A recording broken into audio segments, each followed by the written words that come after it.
Sur le terrain d'Aqua, qui accueillera prochainement le village landais Alzheimer, les tractopelles sont entrés en action et pour marquer le début des travaux, le département a organisé des tables rondes avant de rassembler tous les partenaires devant la première pierre.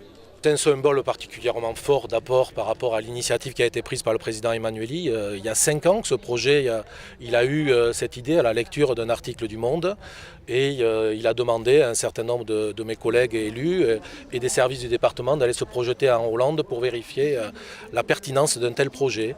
Et aujourd'hui, 5 ans après, eh bien, que ça se concrétise, je crois qu'une fois de plus un grand merci que la collectivité doit à cet homme. Ce village landais Alzheimer, unique en France, accueillera 120 malades et autant de personnel de santé et de bénévoles dans un véritable village avec ses maisons, ses quartiers, ses commerces et lieux de vie afin de conserver les repères quotidiens des malades et le lien social. Il faut que les familles elles puissent aussi venir voir leurs malades. Elles ont un sentiment de culpabilité terrible le jour où elles sont obligées de confier leurs malades à d'autres parce qu'elles ne peuvent plus du tout s'en occuper. Ce sentiment de culpabilité, il dure, il est même après souvent le décès du malade, mais si elles viennent voir leur malade et que le malade est là, heureux de vivre, ce sera sa dernière maison, mais ça sera sa maison. Donc les familles iront mieux si elles voient que leur malade va bien. Alors c'est sûr que c'est pas miraculeux, hein.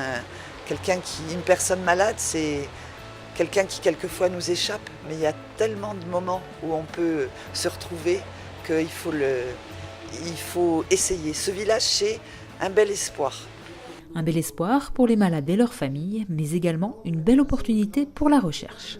C'est un projet extrêmement innovant et pour un chercheur sur la maladie d'Alzheimer et sur le vieillissement, l'enjeu est considérable.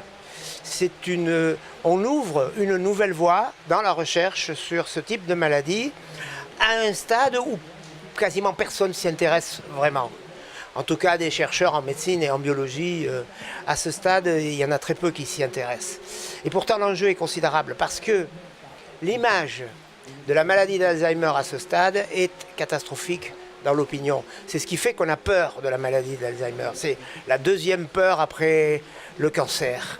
Et l'image des structures qui s'occupent de ces malades est également catastrophique et ce n'est pas justifié, mais c'est comme ça. Ce qui fait qu'à partir du moment où cette image est catastrophique, les gens ne veulent pas rentrer dans ces maisons, dans ces EHPAD, sauf par défaut. Et ce qui veut dire que les gens ne rentrent qu'à un stade où ils sont totalement dépendants et à un stade où les structures n'ont pas les moyens de prendre en charge correctement ces malades. Le coût des travaux de ce village landais Alzheimer est estimé à 28,8 millions d'euros et l'ouverture est prévue fin 2019.